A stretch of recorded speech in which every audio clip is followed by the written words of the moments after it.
Hi everyone, and welcome to the English Hour. It's been a while.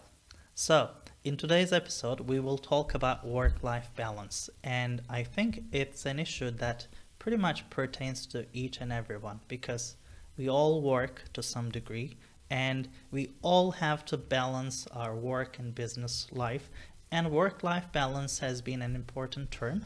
But there are also different perspectives on this term, and there are people who argue for different terms. So let's get started. And as always, I'll be discussing this issue with John Berg in detail. We'll be asking questions, we'll be sharing opinions and ideas, and he seems very eager. So here is the first question. Why does work-life balance matter? Hi guys. Well, it matters because life matters.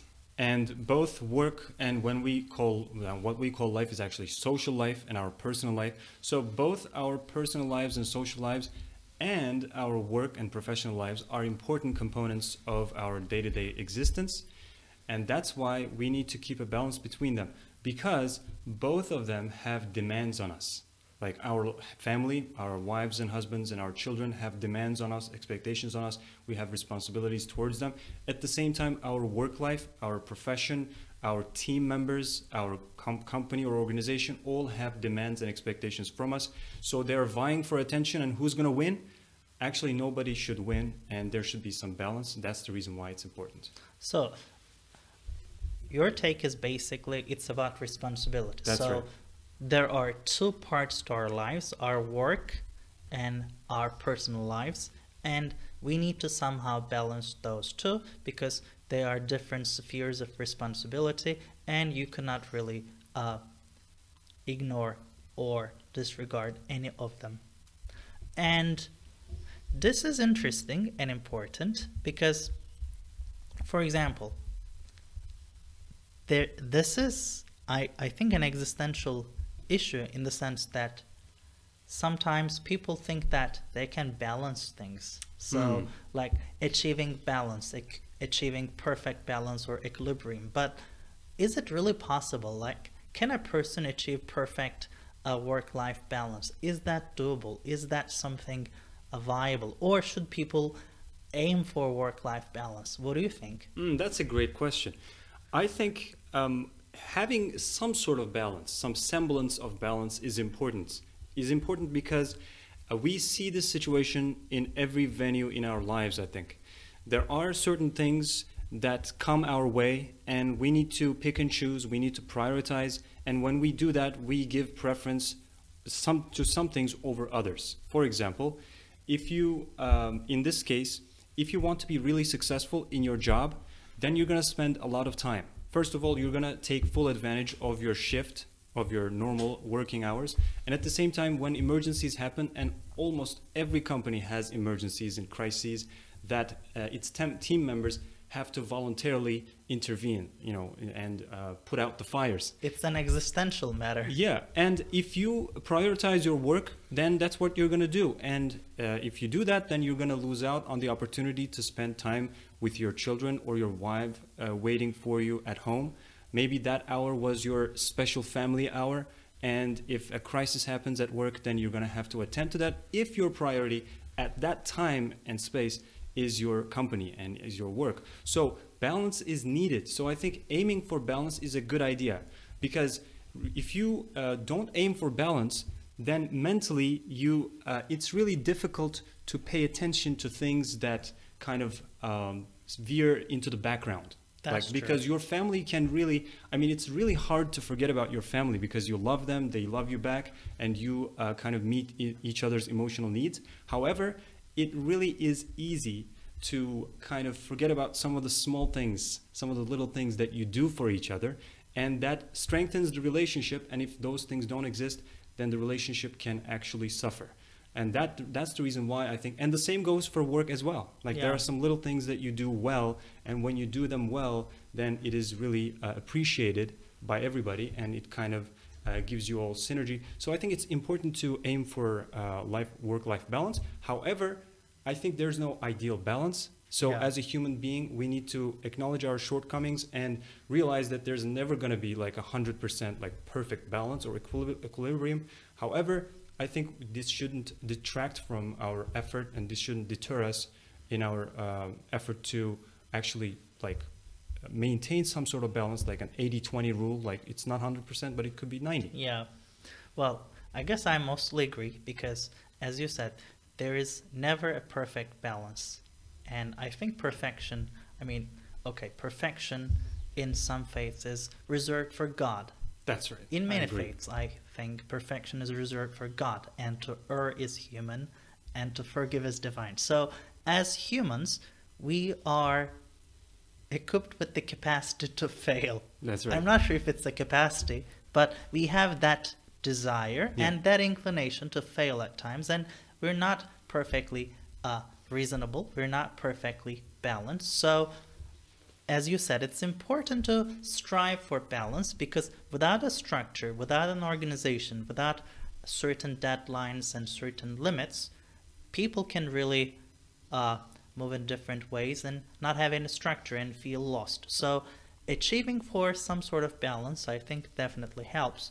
But I've been reading a lot about different entrepreneurs, different CEOs, and some of them have different approaches to this work-life balance, and some deny it. They say some of the very successful entrepreneurs argue that there is no work-life balance, but they have a different take. They're not saying that you should work till you die. It's not what they mean.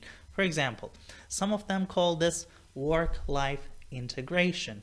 That's some of them call this work-life harmony. And some of them basically call this prioritization. For example, imagine a scenario.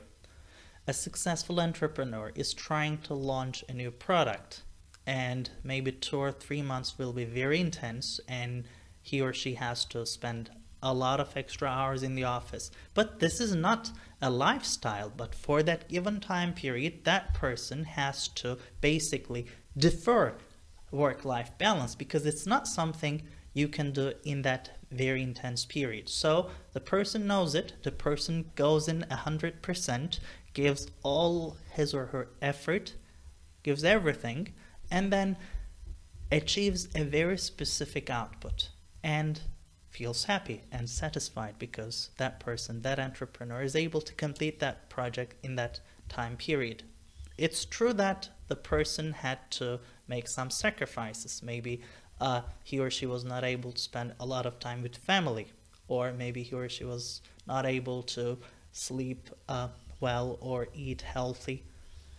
Those are definitely the shortcomings, but in proportion to the results that person achieved in that time frame, those might be agreeable sacrifices. I mean, for some, of course, this is also about how we approach work and life. But as I said, some people call this work-life integration. Or some people, for example, for some people, there are very strong boundaries between work and life, right? For some people, it's like, okay, once I'm out of the office, work is done till I come back. But as I said, if you're very dedicated, if you really love what you're doing, if something is going wrong, or if you're working on a project that you're very passionate about, for example, this happens to me a lot. So if I'm very passionate about a certain project, sure, I can work till 7 or 8 in the evening in the office. Okay, but then I turn off the lights, go out, maybe drive home, but then the project is still with me. It's not like I'm leaving it behind. It's in my mind. It's in my dreams even. So it keeps working in the background, and I can probably count thousands of hours of extra work that went to certain projects. But this is not because I'm whining about it. It's because I really love it, because I think what we were doing is very valuable. The project, the outcomes, the impact on students, they're beyond our personal goals. And I think it really helps me sort of have a different perspective, because I mean, I'm not able to draw those boundaries because I don't want to. I mean, in It's a some choice. cases, yeah, it's a choice. So, and in that case, I consider it a work-life integration because work becomes a part of my life. Yeah. It's a different approach. It's a different paradigm. Definitely. But for me, for me, I think there is no work-life balance. But I'm not saying this in a bad way. I'm not saying, okay, I don't have work-life balance. I'm suffering. Oh, come help me. No, it's not like that. I really enjoy what I'm doing. I have a different take on it. Yeah, and I might be a little harsh on myself at times. I'm okay with that sometimes. Not all the time, but sometimes it's like that. So, but I really like integrating my work with my life. So, and I think the beauty of working with languages, I think you can attest to this fact, because since I'm working with languages, whatever I do in English is something that contributes to my overall capacity and knowledge. So, That's right. I mean, if I'm chilling out watching a movie, or if I'm reading an article on foreign politics, if I'm reading something on the American Federal Reserve, those are the things that regular people consume for fun, maybe. Or for very specific academic purposes. Yeah, sure. Or But job-related yeah, purposes. but in my case, since they're in English, It's and just my job, natural. my profession is to help people learn English, improve their English, or produce materials that help them learn English, what I read, what I consume, the media I'm exposed to, all of those help me do my job better. And I really love that. Because it's like I can live my life, and then at the same time, while I'm living my life, I'm becoming better at my job. And I Yeah. really love that. And in that sense, it's a work-life integration. I mean, at this point, I really feel that my work and my life, they have integrated deeply. There is a deep connection. There is a deep sort of two-way binding between my work and my life. And I am sure you can be an example for this as well, because again, what you do, what I do, centers around languages, specifically around English. And whatever we read, whatever we learn, if we do it in a way that accumulates or increases our collective knowledge, then that really helps us in our work life, business life, without we wanting it. Yeah. I mean, even if I did not want it to improve my work skills, it would, It still would, yeah. because it's like running and maintaining a certain level of fitness. Yeah, it's like physical labor. Like Yeah. you're out there, you're like lifting all of these heavy things, or like running or walking all day, and then you're gonna get stronger. Even if you don't want to, you have to get stronger because you have to survive while doing your work. It has to be easy, not even like surviving, you have to thrive. It has to be easy. So you're gonna have to maintain a certain level of strength, and your body and your nervous system are gonna adapt. And as a result, even if you don't want it, you're still gonna be strong.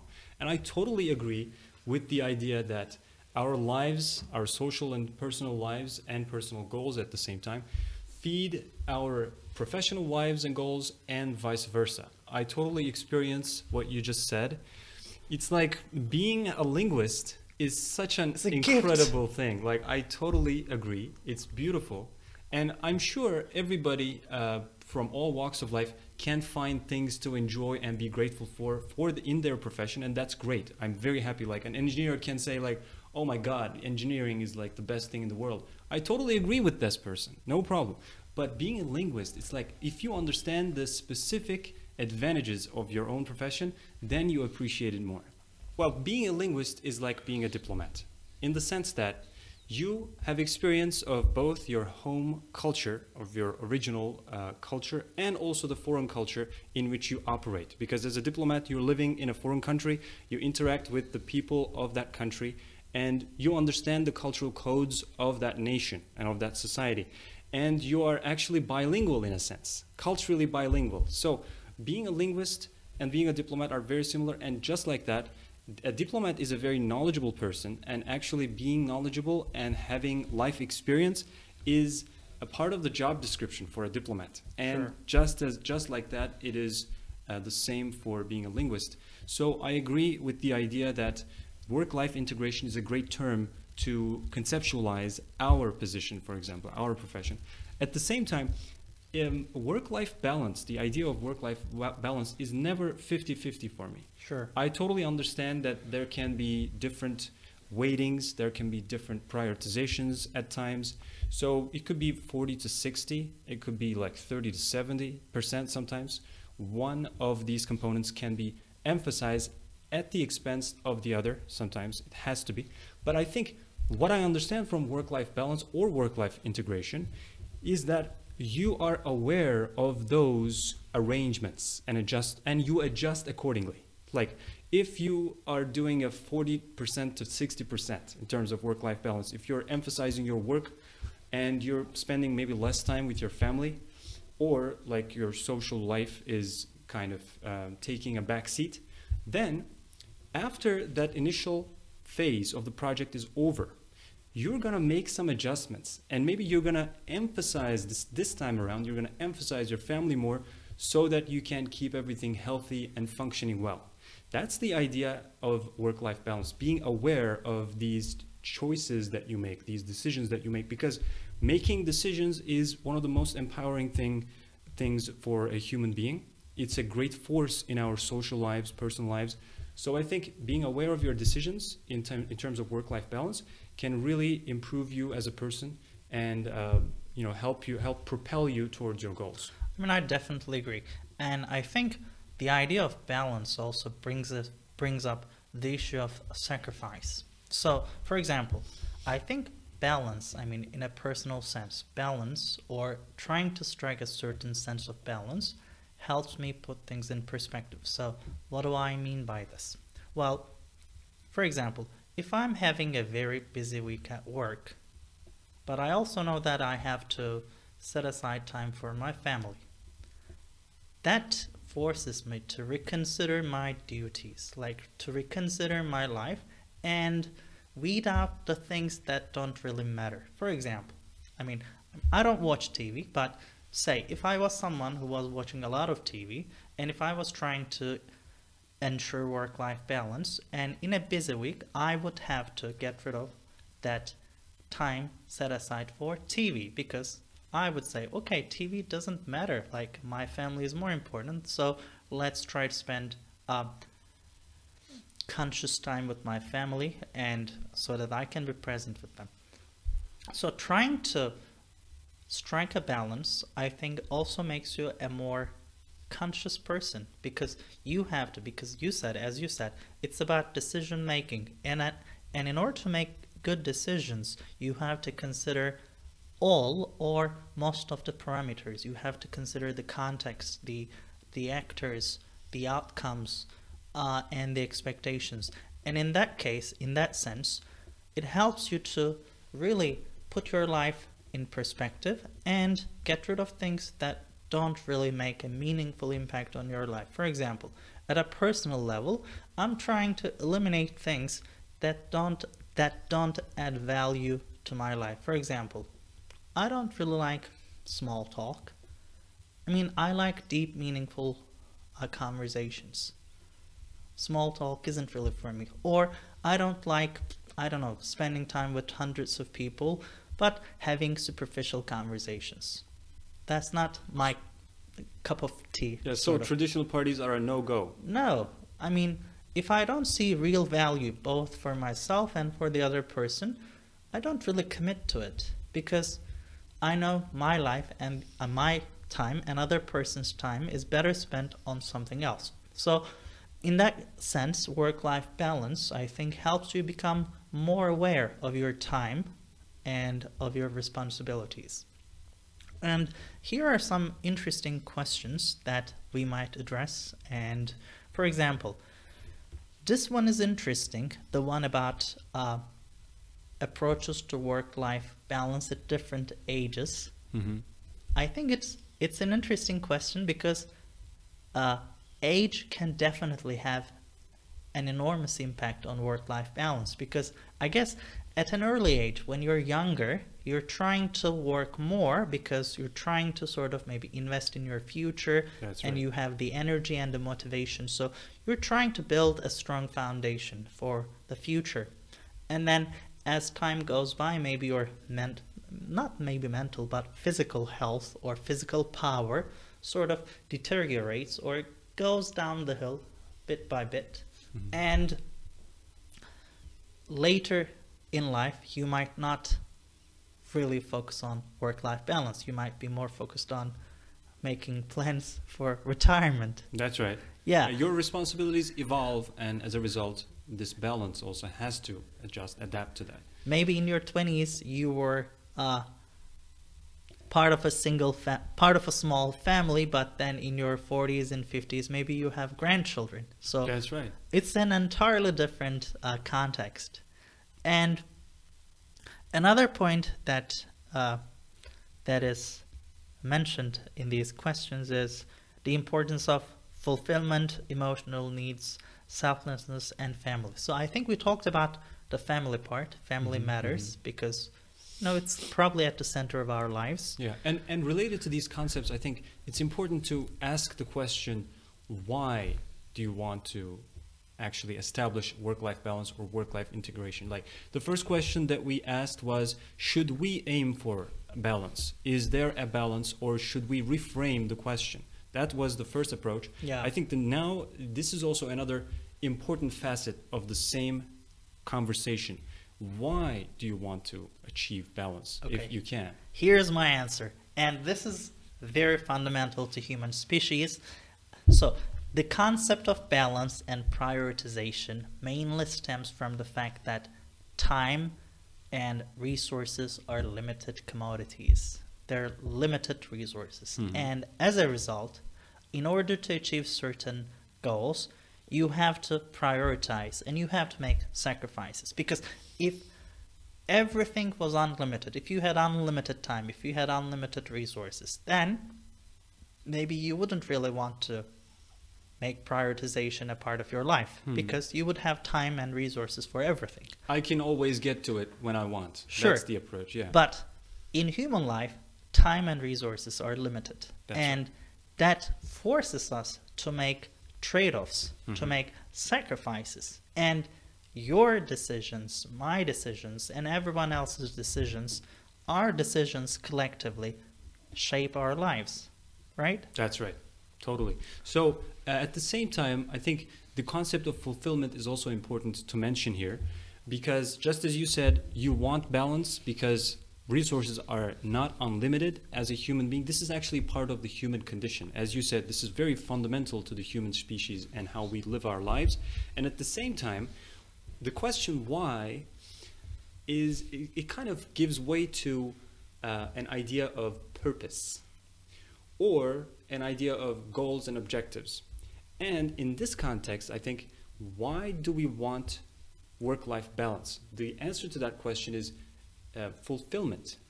At least one part of the answer is fulfillment. We, as human beings, seek fulfillment. Some people call this happiness. Some people have peace in mind when they think about fulfillment.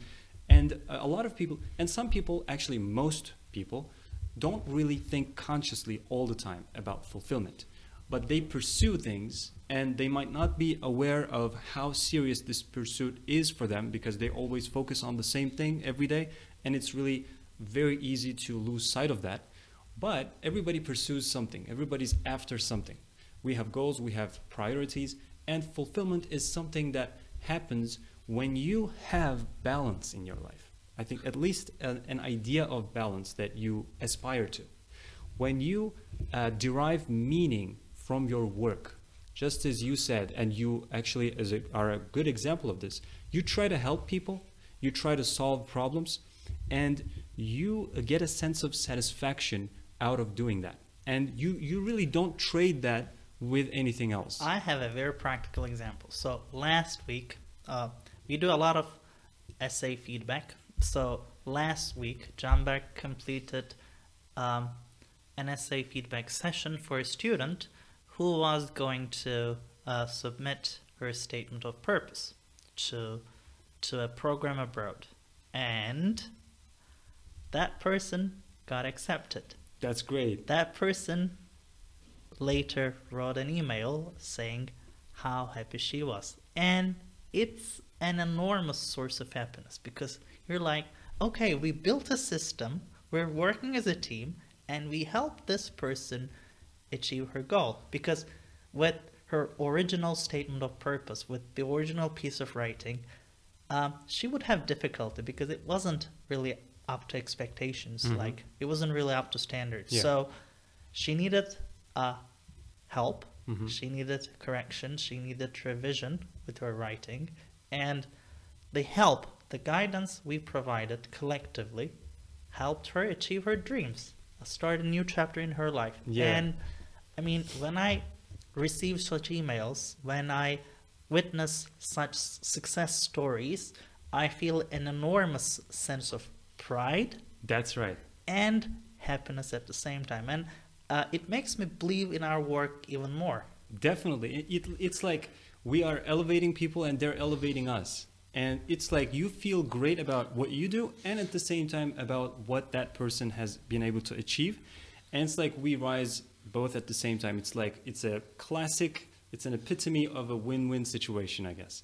It really feeds, like it nurtures us as professionals. Like it tells us that what we're doing, what we have been up to is positive and we are on the right track. Sure. And we can definitely always improve things, but at the same time, it gives us the energy and the motivation to keep improving. Sure.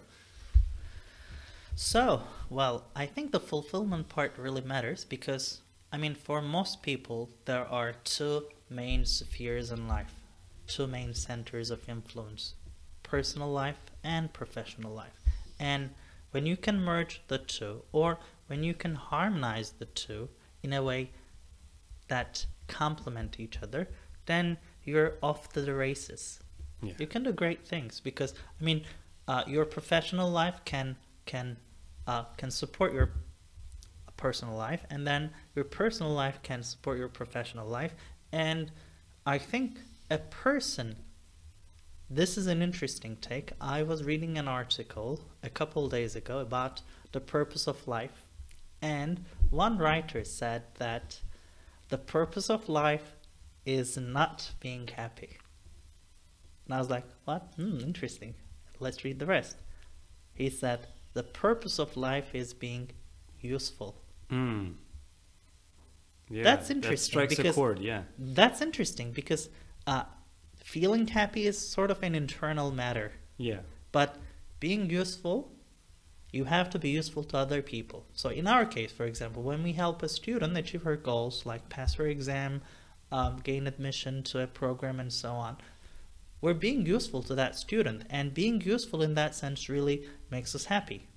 Definitely. So part of our needs are met in our family, maybe emotional needs, happiness, emotional needs. They are met in a family. Yeah. But we also have the need to be useful. We also have the need to sort of exercise our abilities, help other people, build something, help someone, and create impact. Create an impact, make an impact. So, and those are the things that are best carried out in a professional setting, not in a personal one. That is why I think almost all people need a personal context and a professional context, because that's right, I agree. When you combine both, you feel satisfied. You feel as a whole being. That I totally agree with that. And also the idea of happiness and the idea of usefulness, if you think about them, if you compare them, you see that one is temporary. The idea of happiness, nobody is walking around with like, I'm so happy, like, oh my God, it's for hours on end. Have you ever seen such a person? Like, they feel a sense of elation deep down for a moment. It's a fleeting moment, maybe 5 to 10 minutes, maybe 15 minutes, and it goes down and they come back down to earth. And then it definitely helps them in their interactions with people, in how they approach life in general, in how they tolerate certain things, how they are merciful towards other human beings. It definitely helps them. That 15 minutes is important. I'm not denying that. But at the same time, it's a very short, fleeting period of time. However, usefulness is not like that. as you said, we have built a system, and the systems stay. They stay and they continue to be useful. And that allows us to keep helping other students. That allows us to extract meaning, create impact in every interaction that we have with our students going forward. So if you want something that you can hold on to, if you want an idea, a feeling, an emotion that is going to help you to grow and continue to be happy and peaceful, actually, source of happiness, as you said, is usefulness. So Sure. I totally agree with that. And when you talked about happiness, it sort of made me think happiness is a result, and in most cases it's a result of being useful. That's right. So happiness is not a process, it's a result. So for example, your child kisses you, you feel happy. It's the result of your child kissing you. So like when my baby girl kisses me, it's the result of Yeah. her kissing me at that specific time. So there's an action, and the result is happiness. Happiness is not an entire state That's right. that sort of encompasses the entire life. It's the result of a specific action or an event. It's actually a sign of the state of affairs in a sense, because Yeah. it's the culmination of all the effort, all the care that you've been giving to your baby girl. That's the result of that, Sure, because system. their system. If love is something that is more organic, is alive, and it needs to be fed, it needs to be maintained, and that's the reason why happiness is actually very fleeting. Actually. For example, recording these episodes makes me happy. Do you know why? Because a lot of our listeners write very supportive comments. They're like, Yeah. when is the next episode coming out? I'm like, oh, we're very busy, Yeah. but we're gonna make sure that we record one this week. And seeing the impact on people's lives, seeing that they really want to be a part of this discussion, seeing that they learn from this discussion, and more importantly, and this is an incredible result from my perspective, for the past couple of months, we are the #1 podcast in Apple Podcasts Turkey.